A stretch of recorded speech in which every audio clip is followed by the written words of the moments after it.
dentro do nosso coração. São muitos obstáculos que querem apagar, como disse Jesus lá em Mateus, disse que o pavio que fumega, ele não quebrará a cana que está trilhada, nem apagará o pavio que fumega. Quando o pavio está fumegando, né? Está quase se apagando. Aí, não, joga água aí, acaba. Não, Jesus, ele sempre dá me lembrei da pregação, uma nova oportunidade para acender novamente o pavio que está fumegando. Louvado seja Deus. Primeiramente, eu quero, pela palavra, pela graça de Deus, mostrar a necessidade de um avivamento individual. Nós precisamos de um avivamento na nossa vida constantemente, mas também um avivamento coletivo, né? Um avivamento nacional. E não é sempre que acontece isso, porque não é algo que é fabricado pelos homens. Eu posso chegar aqui, fazer aqui alguns movimentos. Levante sua mão, levante sua outra mão, diga assim para o seu vizinho. Não, os irmãos usam esses recursos, é legal, é importante. Mas o avivamento, na melhor definição, não é só emoção, mas o verdadeiro avivamento, a emoção não gera avivamento, mas o verdadeiro avivamento, ele mexe com as nossas emoções, tá certo? Vamos primeiramente falar da situação do Reino do Norte. Vocês lembram do que é o reino? Quando eu falar em Reino do Norte, vocês vão reportar para o capítulo 12 de 1 Reis, que houve uma ruptura política, assim posso dizer, em que em uma nação de 12, que eram os 12 filhos de Israel, formou-se uma nação, e de repente eles se dividiram em dois, norte e sul. Se você fizer um apanhado porque no Reino do Sul sempre permaneceu a dinastia davídica. Sabe o que é isso, né? Dinastia davídica. Sempre, nem que fosse um menino de aproximadamente 8 anos, mas assumiu o reinado. Teve um mais novo ainda que assumiu o reino. Só tinha 6, era 7 anos. Que uma mulherzinha lá, muito usada pelo cão inimigo, viu? Matou os filhos de Davi tudinho, e o sacerdote guardou um meninozinho de 1 ano de idade no templo, e com 6, 7 anos o menino foi proclamado rei para assumir o cargo davídico, porque Davi, ele recebeu essa promessa que nunca ia faltar sucessor. E os irmãos cantam, o cego de Jericó canta, ó filho de Davi, é porque é a descendência, que Cristo é o descendente de Davi, conforme as canções que a gente vê aqui, né? Glória a Deus. Mas, com tudo isso, eu quero dizer que esses reinos do sul, só teve alguns, que no popular mesmo, que prestou. Muita gente não prestaram não, teve rei ruim mesmo, caba ruim, mesmo sendo filho de rei, mas era ruim, mesmo sendo servo de Deus, mas entrou por um caminho. Um dos piores foi o rei Manassés. Estava comentando com a Leia, que possivelmente ele mandou matar o profeta Isaías, né? Certamente, segundo as tradições, Isaías foi cerrado ao meio, teve uma morte cruel mesmo, porque todas as vezes em que os reis do norte, esse aqui foi ruim mesmo. Você vai encontrar alguns poucos avivamentos, mas esse aqui pode ser que foi um avivamento, mas não para a parte dos reis, né? Porque primeiramente, vamos mostrar a necessidade de avivamento. A nação se afundou numa questão de imoralidade, de promiscuidade, de corrupção. Na verdade, o Reino do Norte houve vários, como é que uma pessoa, golpes militares, é chamado isso, golpe de Estado, tipo um generalzão que não vai com a cara do rei, chega lá e mata o rei e assume o reinado. Um deles foi Orim, esse problema não existe não, Orim, que foi pai de Acabe. Ele estabeleceu uma dinastia, uma nova dinastia, e Orim passou 12 anos, fundou a sua capital, Samaria, e deixou o seu filho para reinar, porque era sempre assim, é de pai para filho. E isso aí continuou só no Reino do Sul, né? Porque no Reino do Norte era no popular era cobras e lagartos, era gente querendo passar rasteiro uns nos outros. Isso é coisa de gente humana desprivilegiada da graça de Deus, tá certo? É o egoísmo dos seres humanos. Então, eu gostaria de compartilhar, mostrar para vocês uma situação real, porque o Acabe, irmão, no capítulo 16 de 1 Reis, ele já seguia os trilhos dos pecados dos seus ancestrais, os caminhos de Jeroboão, né? Os caminhos de Jeroboão era aquele culto que parece que muitas igrejas aderiram, né? Que é um culto alternativo. Eles adoram a Yahvé, o Deus invisível, mas eles querem a representação desse Deus de uma forma visível, através dos bezerros de ouro. Então, e o texto vai dizer que ele ainda fez pior do que os outros.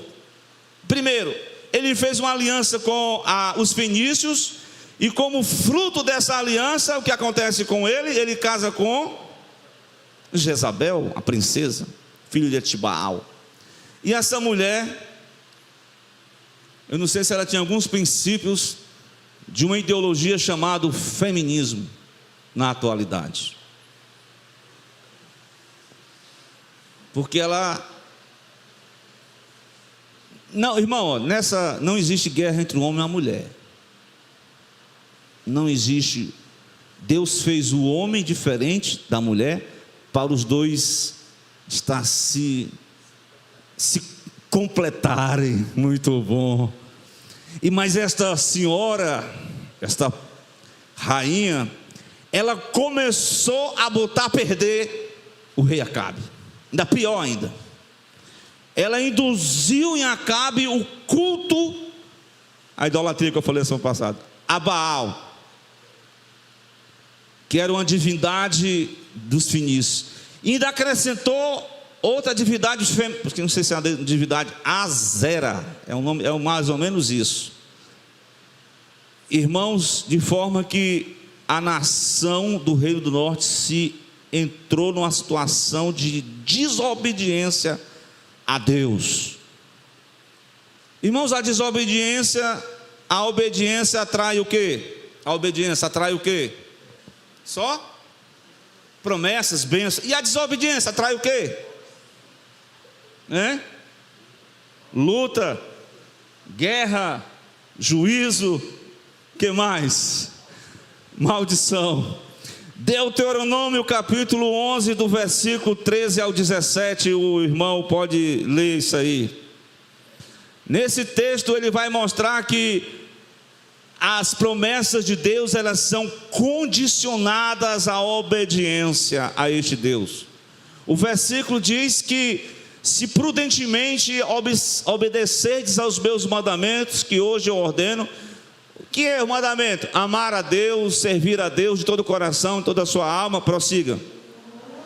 Então, será que, versículo 14, né? Aí o que Deus promete? O quê? Eu darei o quê? Chuva na vossa terra. Aí tem essas palavras temporã e serôdia, que significa as primeiras e as últimas chuvas. E vocês vão colher o grão, vocês vão ter o mosto e o azeite. Tudo é promessa, devido à chuva.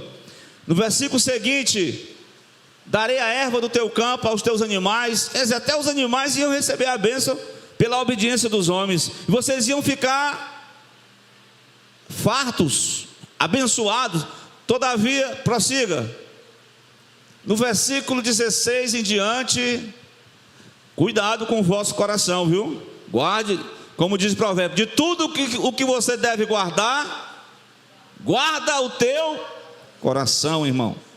Guarda o nosso coração, de não se enganar, de não se desviar e começar a servir outros deuses, Esther. E aí o que vai acontecer? Vocês não vão só, vocês vão se inclinar, vocês vão servir, vão se inclinar, vocês vão gastar o tempo de vocês nisso.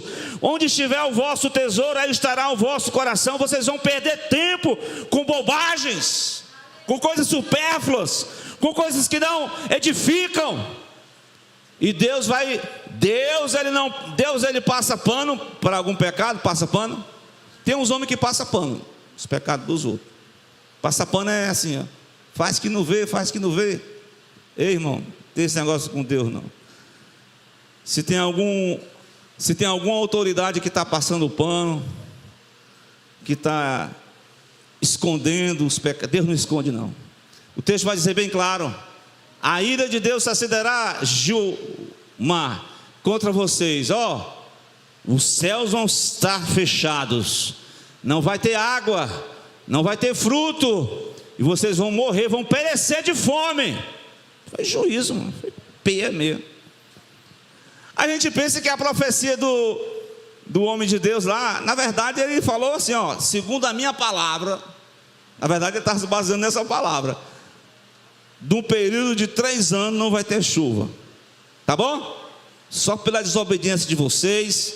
E tem mais, foi tanta desobediência que promoveram a religião misturada, promoveram, né, essa questão, até uma maldição que Josué destruiu Jericó. Lembra de Josué? Quando Josué destruiu Jericó, ele lançou uma maldição para que aquela pessoa que reedificasse a cidade estaria debaixo de maldição. Como? Quando ele lançasse o fundamento, parece que o filho mais velho morria, e quando ele botasse a porta final, o caçula morria. Pois essa maldição não foi suscitada nessa época? Acaba ruim desse, rapaz. Um povo desse estava precisando de Deus mesmo, mas um povo está tudo desmantelado. Irmãos, isso é uma situação, como eu falei, alianças, o pecado vai se multiplicando, idolatria, construíram cidades que geraram maldição e morte. Então a desobediência trouxe a escassez, a seca, e Elias chegou para o rei, segundo a minha palavra, assim diz o Senhor, não vai ter chuva aqui, e acabou a conversa. Vocês têm que se converter, pare com isso, rapaz. Cadê que esse povo se converte? Irmão, quando a pessoa está na prova, tem gente que quando está na ruindade mesmo, ele não abre o coração.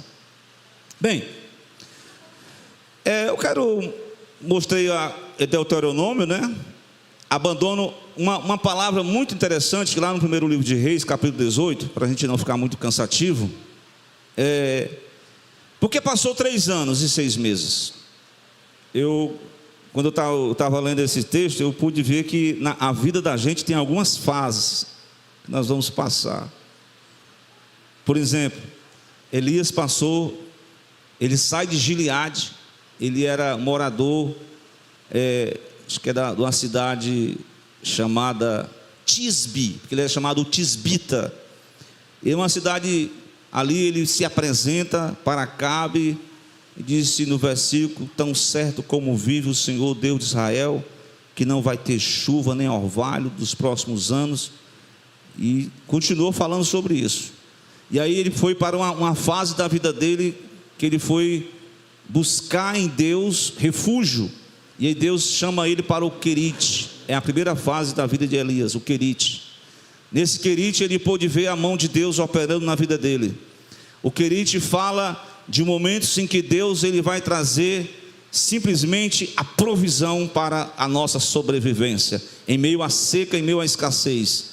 Elias passou pelo Querite. Deus disse, passou pelo teste, vamos para Sarepta, a segunda fase que Elias vai passar. Naqueles 3 anos e alguns meses, Elias passa por uma situação em Sarepta, escassez. E aí ele chega para uma mulherzinha que já não tinha quase nada, e ele pede um pedaço de pão e um pouco d'água. A mulher deu água, porque água, né? Até então tinha água, né? Só aquelas geladeiras que só tem água, misericórdia. Pelo menos água tinha, né? Para beber, né? Quando não tem água, não tem quem sobrevive, não. Aí a mulher disse, mas eu quero que você... A mulher disse para a mulher, me dê só um pedacinho de bolo aí. Meu filho, meu profeta, eu não tenho nada. Só tenho para mim e para o meu filho. Vamos fazer, comer e morrer. Aí ele lançou uma palavra, e aquela palavra trouxe multiplicação. Repare bem, a palavra de Deus mostrou provisão. Deus trouxe multiplicação. Passado um tempo, Elias tem uma experiência gloriosa com o Deus de Israel. E de repente o menino morre. E ele vai orar por aquele jovem. Ele faz uma oração de fé. E não é que o menino que estava morto ressuscitou? Glória a Deus. Irmãos, cada passo que nós vamos aprendendo com Deus, Deus vai ensinando a gente. Deus vai levando a gente para alguns caminhos para mostrar a nossa necessidade de buscar a Deus, a necessidade de estar em contato com Deus, a necessidade de aprender mais e mais, de ser disciplinado pelo Senhor. Glória a Deus. Então, mas agora é chegado o momento em que Deus disse,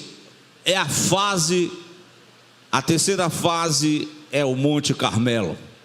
Vai lá para o Monte Carmelo, Elias. Vai lá se apresentar para o Acabe. Irmãos, Acabe, nesse período, ele promoveu uma perseguição terrível.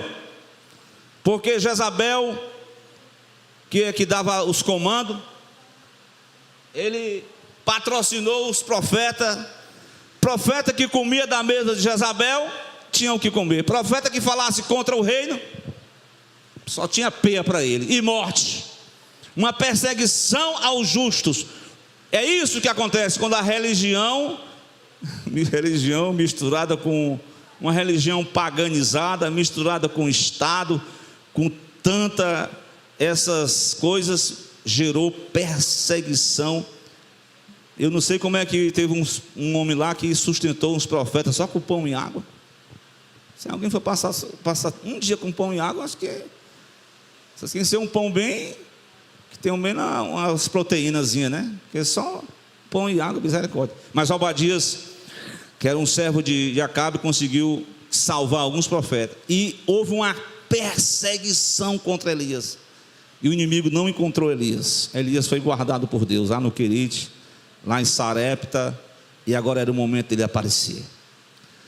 Bem, vamos para o texto que nós precisamos aprender exatamente nesse Monte Carmelo, capítulo 17. 17 é que eu falei? Não, é o capítulo. Qual é o capítulo, hein? É o 18, né? A saga de perseguição terrível. Aí Deus faz Elias se encontrar com o rei Acabe. Agora Elias está lá junto com Acabe.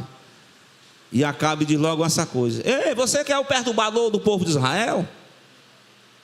Irmão, só os verdadeiros adoradores, só as pessoas que perturbam este mundo, são aqueles que não vivem segundo este mundo, são aqueles que não comem da mesa de Jezabel, são aqueles que não são patrocinados pelo rei, são aqueles que vivem uma vida que é uma forma de... Ele perturbou. O estilo de vida de Elias perturbou. Se você é um perturbador de Israel, aí o Elias responde: perturbador é você, rapaz. Eu não tenho perturbado Israel, versículo 18. Mas você, a casa do seu pai, é que abandonaram os mandamentos. Aqui começa o negócio, quando as pessoas abandonam as escrituras. Tem um rei ali, que ele perde até o livro da lei. Misericórdia, né? Ainda bem que às vezes a gente perde uma Bíblia, tem uma Bíblia em casa, né? Não é verdade? Às vezes você esquece a Bíblia, né? Em casa.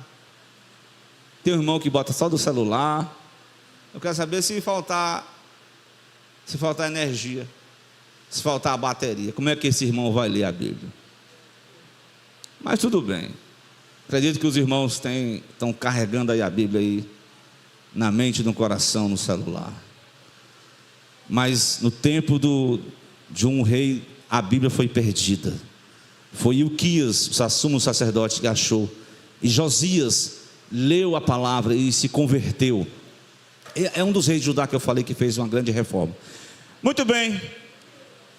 Vamos lá. Como vamos conhecer como foi que Deus trouxe aquele grande avivamento lá no Monte Carmelo? Glória a Deus. Primeiramente, Elias fez um desafio. Irmão, o homem era de coragem mesmo, viu? Porque se fosse com medo, ele proclamou toda a turma dos falsos profetas para estar lá no Monte Carmelo.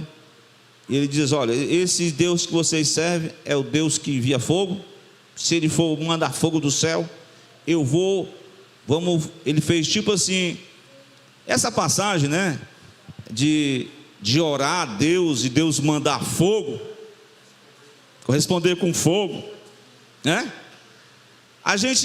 Eu estava comentando aqui com o Gilmar, né, que quando Davi, ele comprou um terreno para para oferecer um altar de holocausto, né?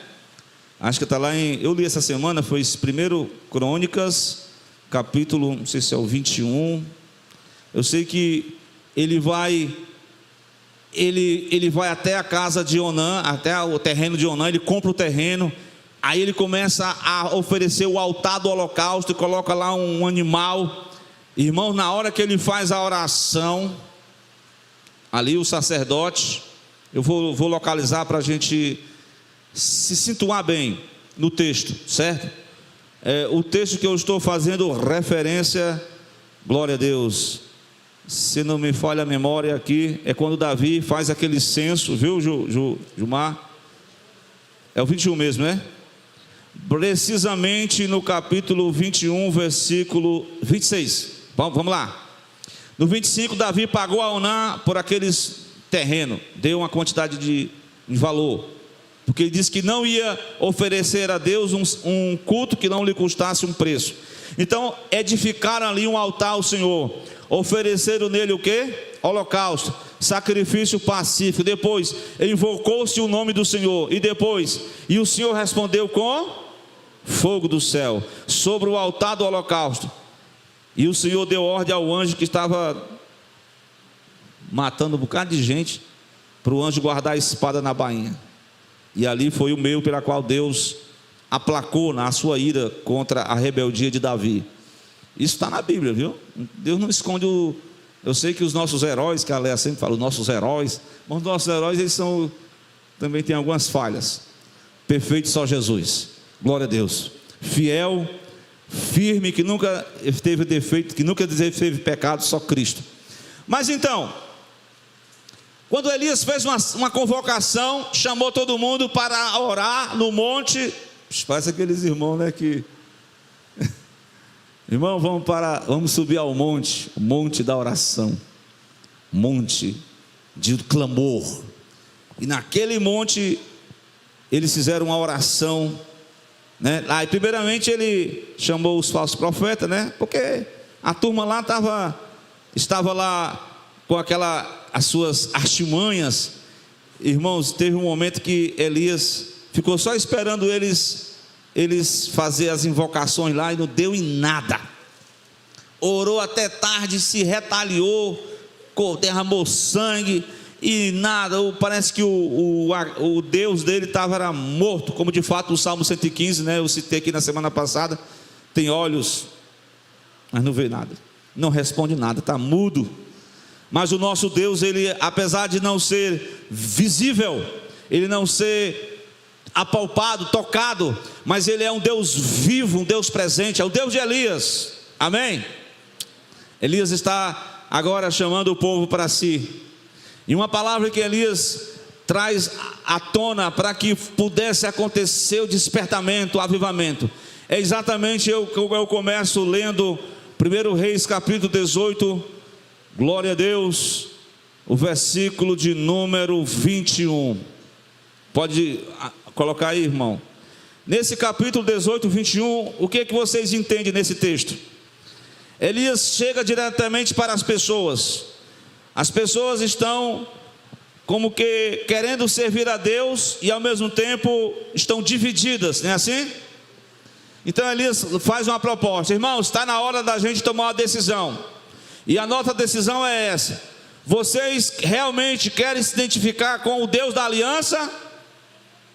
O povo nem respondeu nada, não disse nem um amém.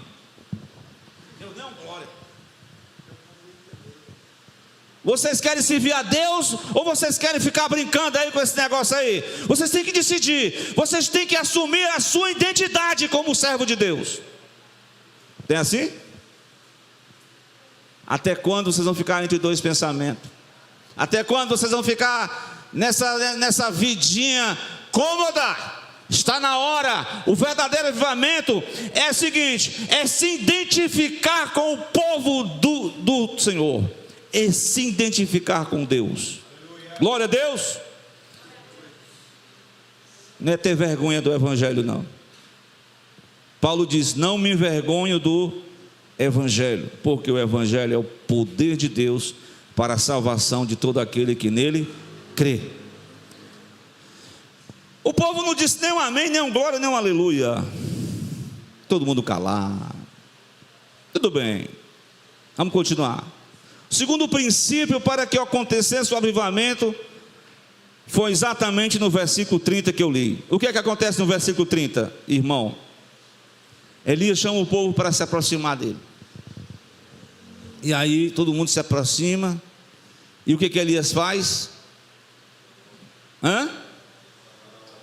Restaurar o altar. Glória a Deus.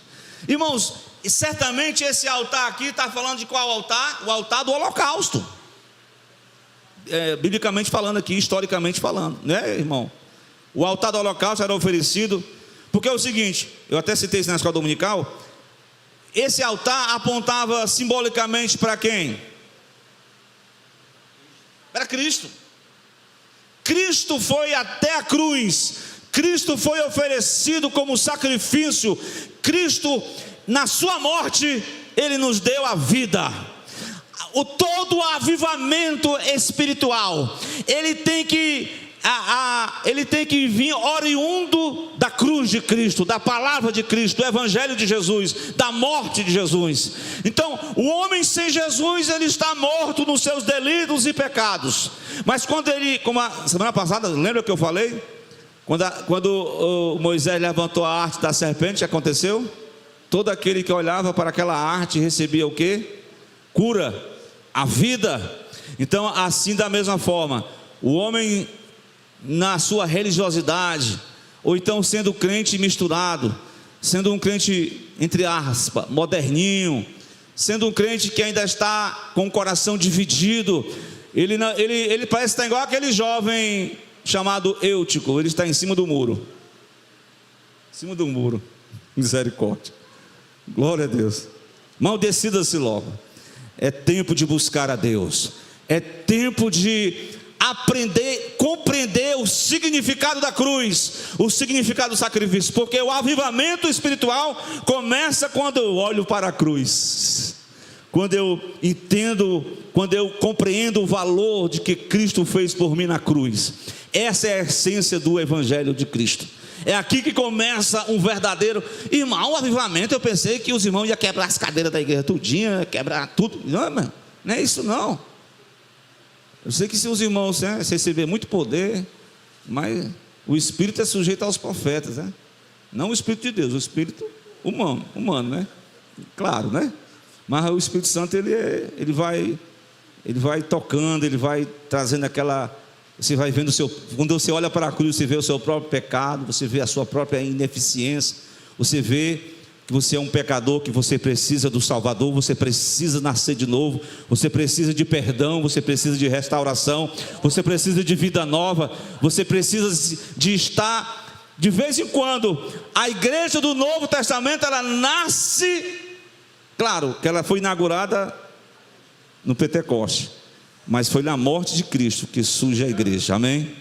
É lá que, como tem até uma canção, né, que emana a fonte de vida para o homem e a mulher. É em Cristo que nós somos avivados, glória a Deus. É nessa compreensão, veja, que ele pegou o animal, né, ele cortou em pedaços, né? O que mais que ele fez? Ele fez uma outra coisa, em terceiro lugar. Vem comigo para o versículo de número 31. Glória a Deus. Ele está alguns princípios que trouxeram avivamento no Monte Carmelo. Primeira coisa, ele chamou as pessoas para uma identidade. Segundo, ele restaurou o altar. Terceiro, no versículo 31, o que ele fez? O povo não estava dividido politicamente? Norte e sul? Não estava dividido, Júnior? Politicamente falando, de forma administrativa, havia um reino do sul, havia um reino do norte, mas espiritualmente esse povo estava ligado a quem? Ao próprio Deus Yahvé, que fez uma aliança com ele. Glória a Deus. Presta atenção. Pegou quantas pedras? 12. Ele arrumou as pedras, ele juntou as pedras. Isso está falando da restauração da unidade espiritual. Unidade espiritual, da união entre os irmãos. Porque tem gente que pula no pé só, pode até falar em outras línguas, mas ainda precisa de perdoar uns aos outros, ainda precisa ler 1 João todinho. Leia 1 João todinho. Eu dei várias doutrinas para 1 João. Se nós amarmos a Deus, mas não vou com a cara daquele irmão. Eu amo o irmão, eu amo a Jesus, mas não amo aquele outro irmão, não. Que evangelho é esse? É o evangelho que está quebrado aí, né? Não está junto, não, né? Deus colocou na visão de Elias que é um só povo, um só corpo. Glória a Deus. Tem que perdoar, tem que deixar dessa zanga. Tem umas rebeldias. Deixe disso, rapaz. Deixe disso. Glória a Deus. Vamos olhar para Cristo. Vamos olhar nos irmãos, a face de Jesus. O irmão é trabalhoso mesmo. Essa irmã, meu Deus, é trabalhosa. Mas não consegui, pela graça de Deus, amar uns aos outros. Só pela graça, porque por nós mesmos não tem nenhuma força, não. Nós temos força para falar mal. Mas pela graça de Deus, Deus vai, porque só acontece um mover espiritual. Tem que haver uma manutenção no nosso coração, para que nenhuma raiz de amargura brote e traga perturbação no coração de muita gente. Quem entendeu, diga amém. Amém. Glória a Deus. Está tudo pronto aí para arrumar o altar? Irmão Elias ainda é tão assim que ele, uma escassez daquela, ele pegou mais ou menos 12, vamos botar aqueles latão d'água, aquele latão d'água, 12 latão d'água, que era 3 de 4, não foi assim? 3 vezes 4, 12, né? Encheu d'água. Acredito eu que, simbolicamente falando, existe algum irmão que está avivado aqui sem o entendimento das Escrituras? Tem? É só emoção. Ou então aquele fogo de palha, aquele fogo daquele que só é fogo só por um lado. Irmão, foi tanto fogo, mas o que tu entendeu da mensagem? Sei lá, estava tão emocionado que não entendi foi nada. Que avivamento é esse, irmão? É fogo de palha. Tem que jogar muita água. A água limpa, a água purifica, a água da regeneração. A água vai trazendo à tona a mudança interior. Deus vai começar a mudança de dentro para fora, viu, irmão? É de dentro para fora. Rios de água viva fluirão do seu interior. Quem crê em mim, como diz as Escrituras, rios de água viva fluirão do seu interior. Glória a Deus. Por último, o que não pode faltar, irmã Vilani, o que aconteceu no versículo 36, irmã Vilani? Irmão, o que acontece no 36? Depois que foi concluída essas etapas, o altar foi preparado, as pedras foram juntadas, a água foi esparramada, o sacrifício estava pronto. mas era preciso a resposta de Deus. Abraão ficou esperando, Deus pegou Abraão, fez uma aliança, e a Bíblia diz que Abraão pegou aqueles animais, ele rompeu, ele colocou tudo no cantinho lá, e os animais, e o fogo, e Deus não visitava, e Deus não vinha, e estava com mau cheiro, as aves de rapina já estavam atacando aqueles animais, já com mau cheiro, mas no devido momento em que Deus veio com uma chama, e passou pelo meio, e Abraão entrou em aliança com Deus. Eu sou o teu Deus, o Deus de Abraão, eu sou o Deus que te chamo da terra de Ur dos Caldeus, você vai ser pai de muitas nações, Abraão. Abraão entrou em aliança com Deus, glória a Deus. E da mesma forma, quando o homem de Deus fez a oração, tem uns irmãos que dizem: irmão, faz a oração de Elias, né? Como é a oração de Elias, hein? Você sabe? Como é, Júnior? É rapidez. Mas foi rápido mesmo, não foi não? Vamos lá, vamos. Se os irmãos quiserem dar mais ou menos 20 segundos. O Senhor, Deus de Abraão, de Isaac, de Israel, manifesta que hoje tu és Deus em Israel, e que eu sou teu servo. Eu me identifico como servo de Deus. Eu sou servo do Deus da aliança, que conforme a tua palavra eu fiz todas essas coisas. Dito isso, o que acontece? Versículo seguinte diz o que, irmão? Que veio resposta de oração. Glória a Deus. É fogo do céu para queimar o holocausto. Vamos ler o texto. Lá no versículo 38. Então caiu o fogo do Senhor. Fez o que? O holocausto foi consumido. Deus recebeu aquela oferta. A lenha também foi queimada, até as pedras e a terra, e a água ainda, o fogo ainda pegou lambeu as águas que estavam na vala. O que mais? Meu irmão, depois o avivamento ele traz sinais, não para a glória humana, não para que o homem seja exaltado, porque no próximo capítulo Elias vai entrar numa outra fase terrível da vida dele, mas deixa para outra vez. Só quero dizer para você que o fogo do avivamento, ele vem como resposta de uma vida de oração. Eu quero avivamento, mas eu tenho uma preguiça que só de orar. Que avivamento é esse? Só, meu Deus do céu, só preguiça mesmo. Irmãos, irmão, se eu não orar, eu posso até ter uma boa habilidade, eu posso até ter uma boa voz, eu posso até na hora do culto entrar aqui no mistério, numa êxtase, mas o avivamento que perdura é o avivamento da oração contínua. Glória a Deus. Porque no capítulo 18, no início, ele disse: segundo a minha palavra, não vai ter orvalho, não vai ter chuva, e ponto final. Mas chega lá no finalzinho, Elias manda Acabe descer, ele começa a orar. Irmão, foi uma oração 7 vezes, até que ele viu uma nuvem do tamanho da mão de um homem.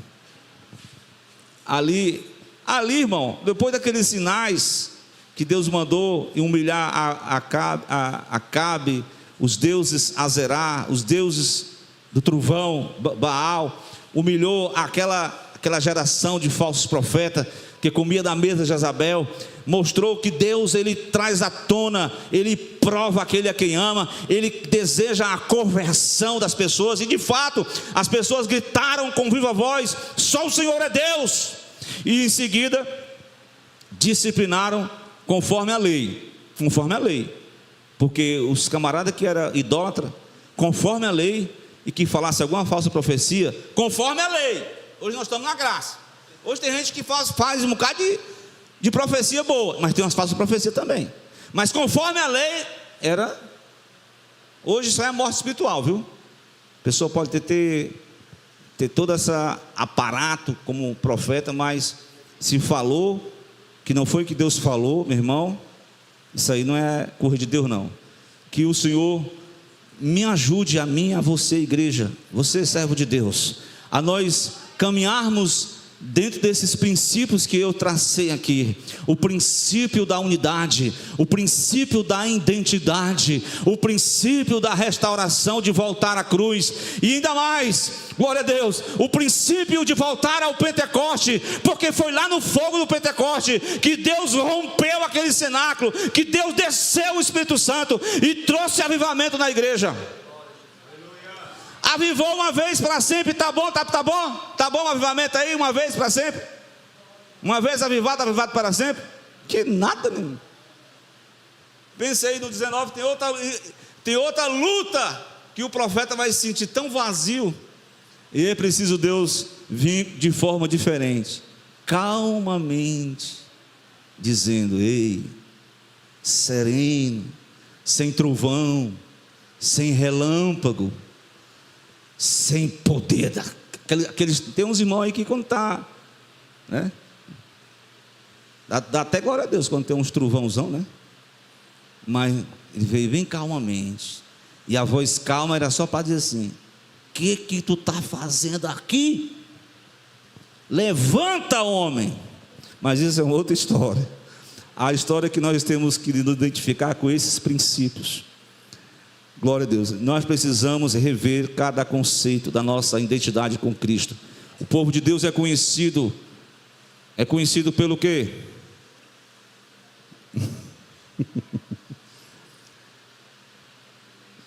Pelas vestes? Sim, também. Pelo comportamento? Sim, também. Pelo testemunho? Sim. Glória a Deus. O povo de Deus é o povo que, vez por outra, quando sentir bem fraquinho, quando sentir o desprezo, quando sentir a fraqueza, vai lá novamente aos pés da cruz de Cristo e pede graça e misericórdia, e o Senhor vai levantar novamente. É o povo